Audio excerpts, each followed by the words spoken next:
Hip-hop's male superstars have risen to the top using traditional stereotypes of strength, tough talk, raw power, and muscles. But could Jay-Z be changing the game with his personal revelations? And are real emotions the new rap trend? I apologize to all the women whom I toyed with your emotion because I was emotionless. Jay-Z's highly anticipated 444 album shocked many fans with his true confessions of past transgressions and his openness about his personal life, even being in therapy. The founder of the new website, The Lives of Men, Jason Rosario, says it's a plus. I got so many text messages the day the album came out, imploring that I listen to the album because it was such a transformative conversation that he sparked.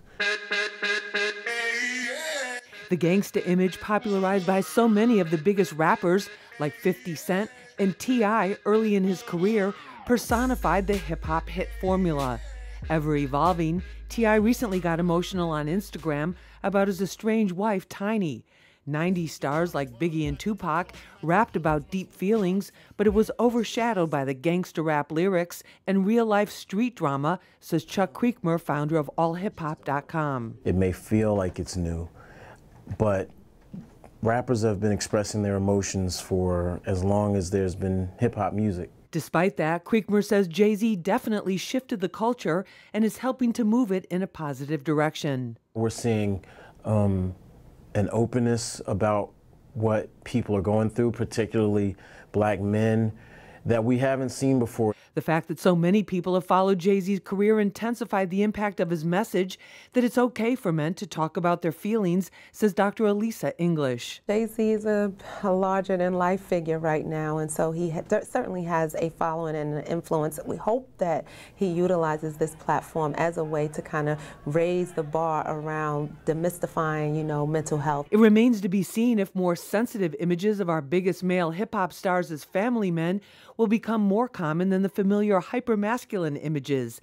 But changes in the air, says Rosario. I think we'll look back, not only the album, but I think the social political landscape that we live in as a major tipping point for this conversation. Bearing your soul in a song is nothing new, but there definitely has been some shift. Let's find out what our panel has to say. Joining me for this episode of Street Soldiers, Chuck Creekmur. He's the founder and CEO of allhiphop.com. He's also a hip-hop cultural commentator. Great to have you with us. Thank you. Also joining us is Dr. Elisa English. She's a clinical therapist. Dr. Elisa, great to have you. Nice to be here. And also with us is Jason Rosario. He's a founder and creator of thelivesofmen.com. Jason, great to have you. Thank you for joining us. Chuck, I want to start with you on this because you survey all hip-hop, all decades of hip-hop. What is going on here? Well, if we're using Jay-Z as the backdrop, Jay-Z, has obviously dropped an album, classic to me at least, 444, which he has owned a lot of his transgressions and some of the issues that we've discussed in hushed tones about his marital affairs.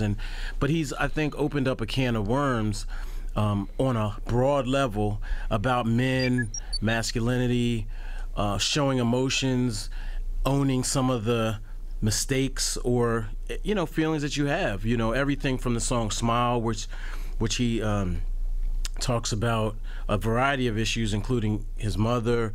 444, where it's just a huge apology, to other songs like "Legacy," and I think it's a great way to get to a different space for men. It's certainly gotten people talking. Dr. Elisa English, in terms of the stereotypes of these people, I mean, our hip-hop stars are really our idols in a lot of ways.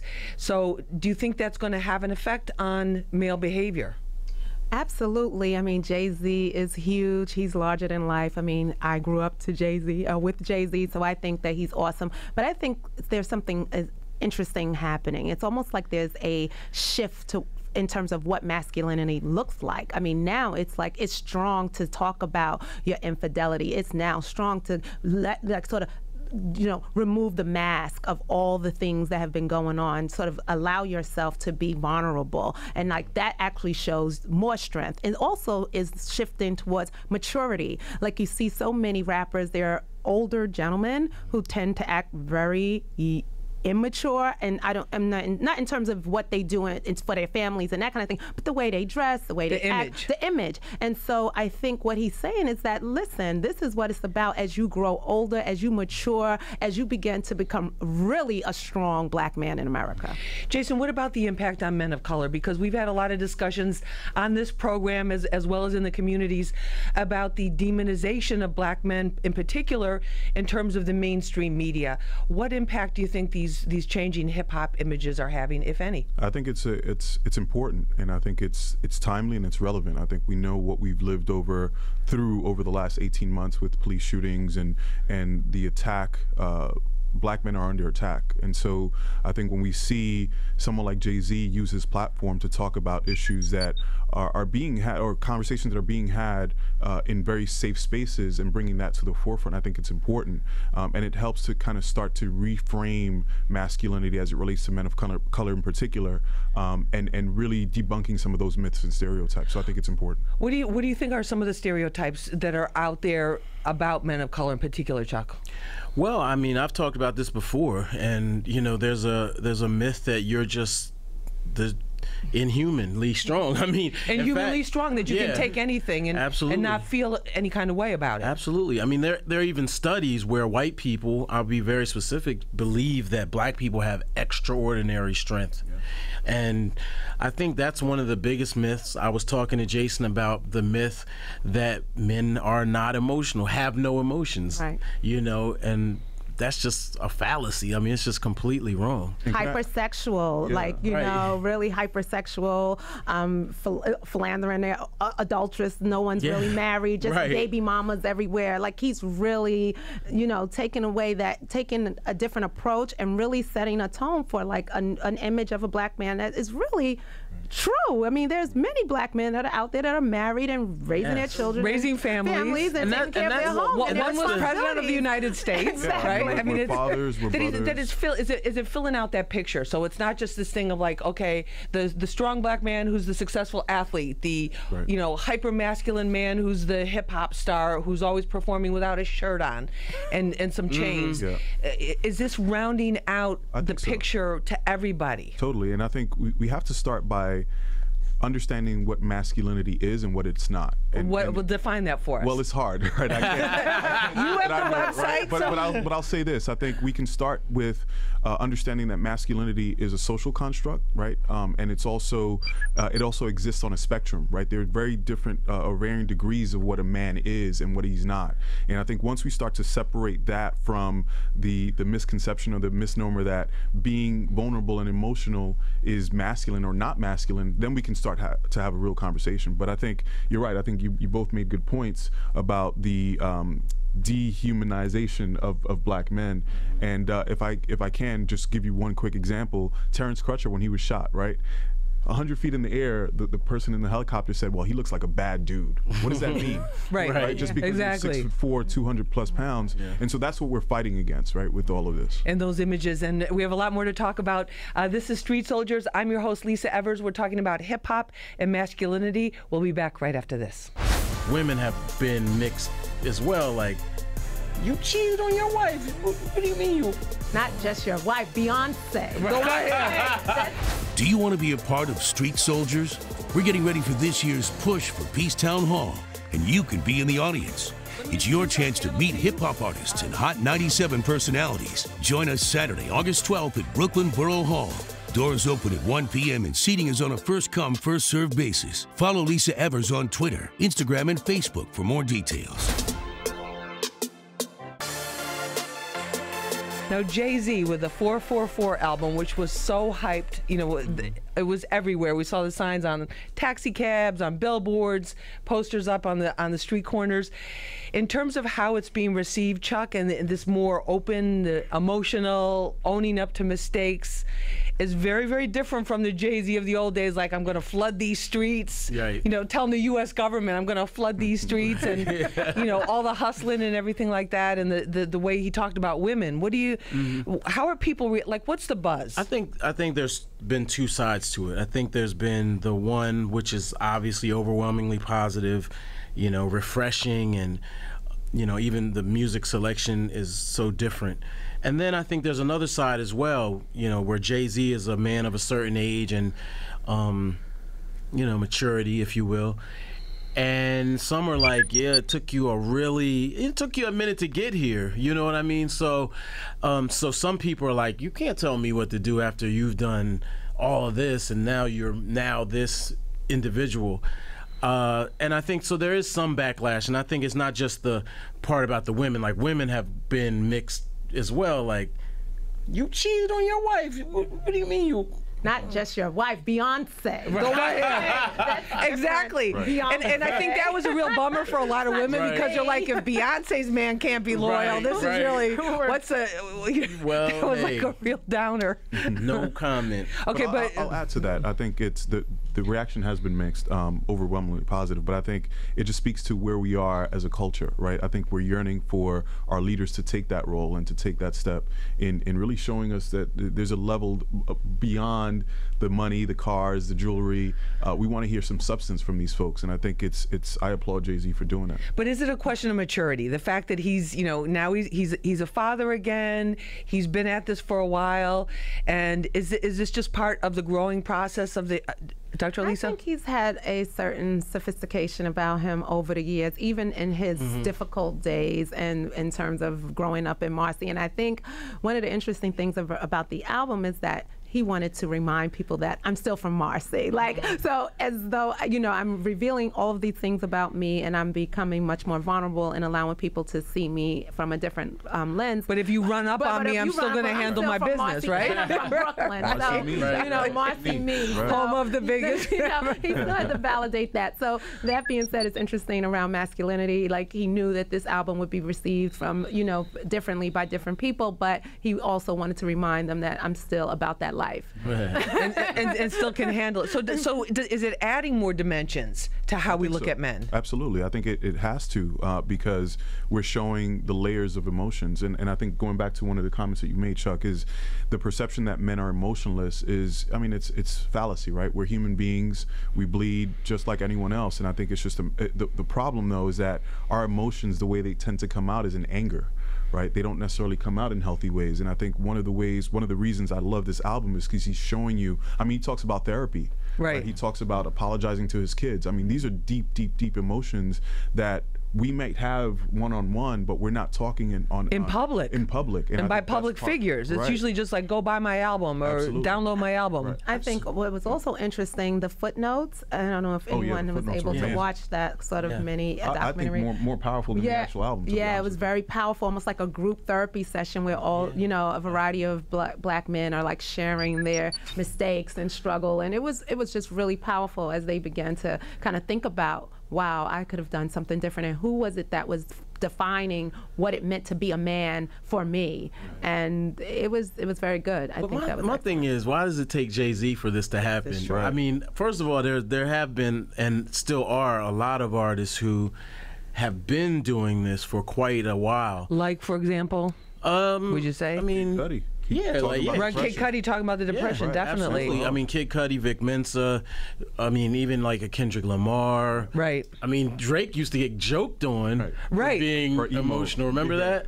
Drake used to get clowned a few years ago, you know. So now Jay is just that type of a trendsetter that he can make everybody like, oh, we can do this now? Oh, okay, no doubt.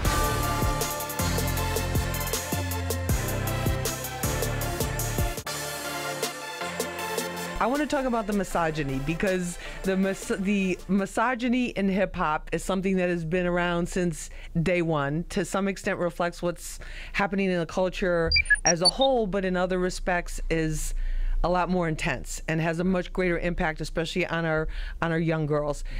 Chuck, what do you think? Do you think Jay-Z's 444, the whole album, is going to change the way that women are, what's acceptable? I hope so. I pray on this all the time. Well, okay. Yes and no. Just say it. I don't know that it's going to affect the younger generation. I mean, you got to think about this. There's a hip hop's over 40 years old now. Right. So there are kids who are 16, 17, 18, 19, and they're just trying. They're There's the they're try listening everything to something phase. else. Right. Yeah, they're listening to something They're completely not listening different. to Jay-Z. They're not concerned with being responsible as much, I would say. Not all, but as much. And they haven't made the mistakes, and they're learning on the job, so to speak. So I think somewhat, yes, but in other ways, no. I think once the album runs its course, real life will set in once again. It's like the Million Man March. Remember that? Right. Everybody went to the Million Man March, and it was like, oh yeah, we're gonna change the world, blah blah blah. And then life smacks you up. You get caught up in a routine. You got to handle your business. Absolutely. So, misogyny and patriarchy and these are social constructs that we have to break down, and it's not easy. Dr. Elisa, what about? Oh, go ahead, Jason. No, I was going to say that I joke with my homegirls sometimes that it's hard to be a feminist and enjoy hip hop, right? Because how do you turn that off? How do you turn up and then turn off when you're hearing certain lyrics? But I think you're right. I think it's just the social constructs that this can begin the conversation, but I don't think the album alone is going to change anything. No, Dr. Elisa, what about the way the women are portrayed? I basically you don't see a lot of their face, and you see a lot of their This is not really a sexy thing to say because I am a woman, but I think that women need to change how people perceive them. And good. So we don't need Jay-Z to do that. There's more than enough information to suggest there's certain ways that we are to perhaps carry ourselves. I understand, we can do whatever men do, and if they show their chest in the street, why not Dr. E walk down the street with her chest showing? However, that's not, to me, acceptable, and then people treat you a certain way. And as far as we've come, we still have a long way to go.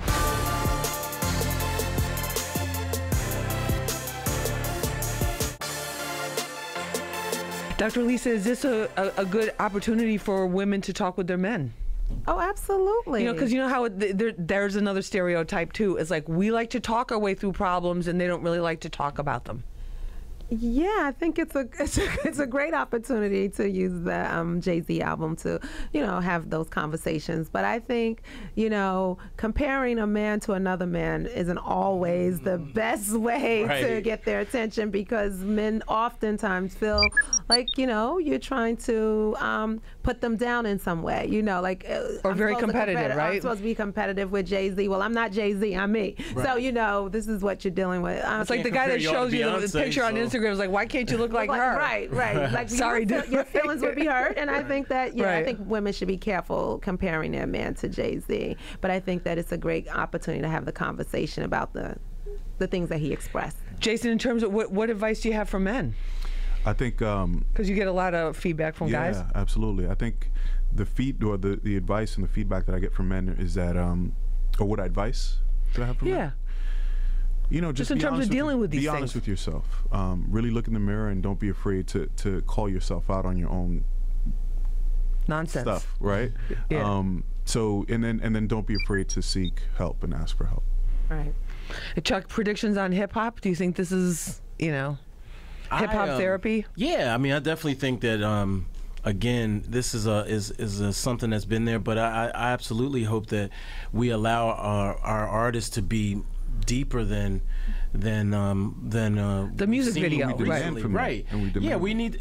Again, not to go back to the '90s, because obviously I believe in moving forward. But if you remember back then, you had artists like Tupac, obviously, but even Biggie, Scarface. They just said so much. They talked about those emotions. Now, how they address them might be destructive in a lot of ways. Right. Drugs, alcohol, Hennessy, blah, blah, blah. But they were there. And I think now we're talking about therapy as opposed to drinking the pain away. Exactly, and leads us to a whole other topic, which is the drug and alcohol abuse, E&J and ginger ale. Right. R.I.P. Biggie. All right, I think we're just about out of time. I want to thank our panel for being with us for this episode of Street Soldiers. Chuck Creekmur, founder and CEO of allhiphop.com, Dr. Elisa English, clinical therapist, and Jason Rosario, founder and creator of thelivesofmen.com. I'm Lisa Evers. Remember, use your mind. It's your best weapon. I hope it's your only weapon, and let's push for peace.